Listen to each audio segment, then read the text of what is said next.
በአንድ ሌሊት ላይ ሬች ተኝታ እያለች ከእንቅልፏ ትነቃለች። እንቅልፍም ስላልያዛት የእሷንና የባለቤቷን ፎቶዎች ታያለች። ያሳለፉትንም ነገር በማሰብ ላይ ነበረች። ባለቤቷ ግን ተኝቶ ስለነበረ እንዲያቅፋት ልቀሰቅሰው ፈልጋ ነበር።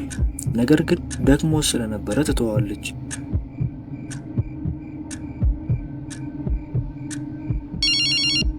በዚህ መሃል ስልኳ ይጠራል። ስልኳም በባሏ በኩል ስለነበረ እንዲሰጣት ትጠይቀዋለች።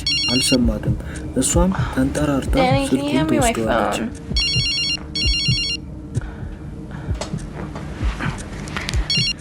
ስልኩንም ስታነሳው ራሱ ባሏ ነበር።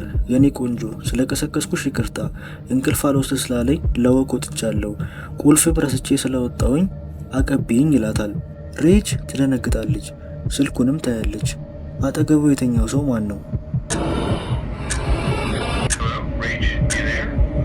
እሷም ቀስ ብላ ብርድ ልብሱን ትገልጣለች።